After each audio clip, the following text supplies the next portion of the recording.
Okay, here we have the file for the midterm preparation of Ibus Mark 462 Environment of World Business. The first part is composed of several definitions, and we're going to start right now. First, what is backward vertical foreign direct investment with an example. Backward vertical foreign direct investment occurs when a multinational decides to acquire or build an operation that fulfills the role of a supplier. Example: companies that seek to enter into a backward vertical FDI typically seek to improve to the cost of raw materials or the supply of certain key components. For example, one of the major materials used for car manufacturing is steel. An American car manufacturer would prefer that steel be as cheap as possible, but the price of steel can fluctuate dramatically depending on overall supply and demand. Furthermore, the foreign steel supplier would prefer to sell steel for as high as possible in order to please its owners or shareholders. If the car manufacturer acquires the foreign steel supplier, the car manufacturer would no longer need to deal with the steel supplier and its market-driven prices. Second, vertical foreign direct investment with an example. Vertical foreign direct investment occurs when a multinational decides to acquire or build an operation that fulfills the role of a distributor. Example: on the other hand, the need for a forward vertical FDI stems from the problem of finding distributors for a specific market. For example, assume that the before-mentioned American car manufacturer wants to sell its cars in the Japanese auto market. Since many Japanese auto dealers do not wish to carry foreign brand vehicles, the American car manufacturer may have a very difficult time finding a distributor. In this case, the manufacturer would build its own distribution network in Japan to fulfill this niche. The third question, what is a common law system and how it differs from a civil law system? Common law system is a law system that is based on traditions, precedent, and customs. By tradition, we mean the legal history. By precedent, we mean past verdicts on previous similar cases. And by customs, we mean ways in which the law is applied in specific situations. What is pretty distinctive of a common law system is the degree of flexibility that other systems lack. Judges have the power to interpret the law so that it applies to the unique circumstances of an individual case. Examples of countries that use a common law system are the United Kingdom, the US, Canada, Jamaica, and Australia. Next question, what is a civil law system and how it differs from a common law system? The civil law system is based on a detailed set of laws that are organized into codes. When law courts interpret the law, they do so with regards to these codes and these codes only. Judges under a civil law system have less flexibility than those under a common law system. As it was mentioned in the previous question, judges under a common law system have the power to interpret the law, whereas judges in a civil law system have the power only to apply the law. Examples of countries that use a civil law system are France, Colombia, Brazil, Mexico, Germany, Japan, and Russia. So here are the basic differences between the two. In the common law system, the judges have the power to interpret the law, and in a civil law system, the judges have the power to apply the law. Fifth question, explain what are factor endowments and give two specific examples. Factor endowments. It's the extent to which a nation is endowed with resources like land, labor, and capital. In other words, it's a nation's position in factors of production necessary to compete in a given industry. There are two kinds. The first are basic, which are natural resources. For example, Saudi Arabia's oil resources. Climate, for example, Colombia, varied climate due to its geographic position. Then we have location, and the example is Panama.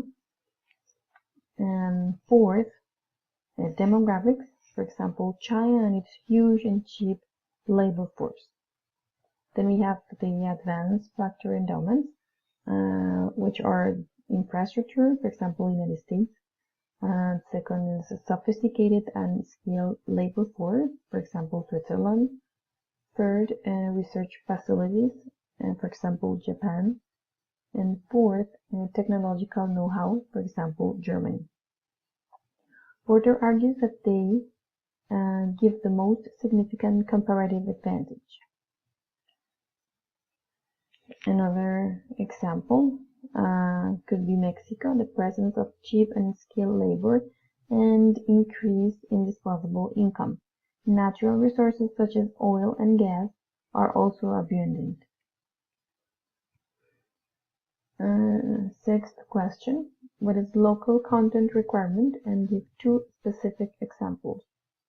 A local content requirement is a requirement that some specific fraction of a good be produced domestically. The requirement can be expressed either in physical terms, for example, 75% of component parts for this product must be produced locally, or in value terms. For example, 75% of the value of this product must be produced locally. It provides protection to domestic producers by still limiting foreign competition. Example, the Buy America Act, which specifies a product as American if 51% of the materials by value are produced domestically. The law also specifies that government agencies must give preference to American products when putting contracts for equipment out for bid unless foreign products have a significant price advantage. Next question. What is the Heckscher-Ohlin theory and how it differs from the Leontief paradox? And the Heckscher-Ohlin theory argues that comparative advantage arises from the difference in national factor endowments. The pattern of trade is determined by differences in factor endowments rather than differences in productivity. The theory predicts that countries will first export those goods that make intensive use of factors that are locally abundant, and second, import those goods that make intensive use of factors that are locally scarce. And it is important also to mention that nations have varying factor endowments, and different factor endowments explain differences in factor cost. Specifically, the more abundant a factor, the lower its cost.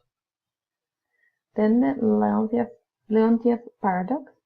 Wassily Leontief theorized that since the U.S. was relatively abundant in capital compared to other nations, the U.S. would be an exporter of capital-intensive goods and an importer of labor-intensive goods. However, he found that U.S. exports were less capital-intensive than U.S. imports. Since this result was at variance with the predictions of the Heckscher-Ohlin trade theory, it became known as the Leontief paradox. Next question, purchasing power parity with an example. It's an adjustment in gross domestic product per capita to reflect differences in the cost of living. Or, this other definition, purchase power parity, or PPP. By comparing the prices of identical products in different currencies, it would be possible to determine the real or PPP exchange rate that would exist if the markets were efficient. Efficient market is a market that has no impediments to the free flow of goods and services such as trade barriers. Example, the Big Mac index is a good example of purchase power parity. The local price of a Big Mac in Hong Kong when converted to US dollars at the market exchange rate was 2.19, or 50% of the price of a Big Mac in the US, which is 4.19.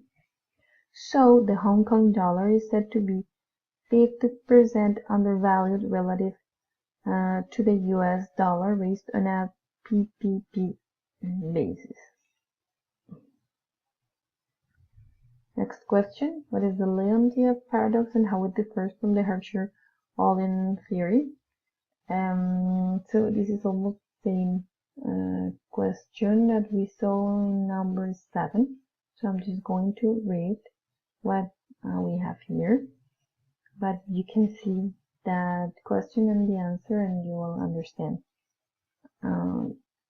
this question as well. The Leontief paradox. Wassily Leontief, which was a Nobel Prize winner in economics in 1973, wanted to test the Hertzsche-Ohlin theory. He said that since the U.S. has abundance of capital compared to other countries, then it should be an exporter of capital-intensive goods and an importer of labor-intensive goods. He found that the U.S. exports were less capital-intensive than U.S. import of labor-intensive goods, because the result was at variance with the prediction of the theory of the Hertzsche-Ohlin theory. It became known as the Leontief paradox. The next question, number 10, a theory subsidy with 2 specific examples. So, a subsidy is a government payment to a domestic producer.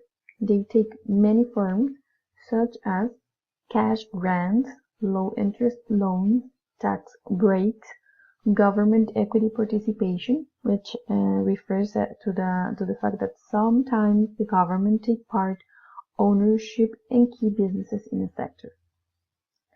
By lowering production costs, subsidies help domestic producers in 2 ways. First, competing against foreign imports, and second, gaining export markets.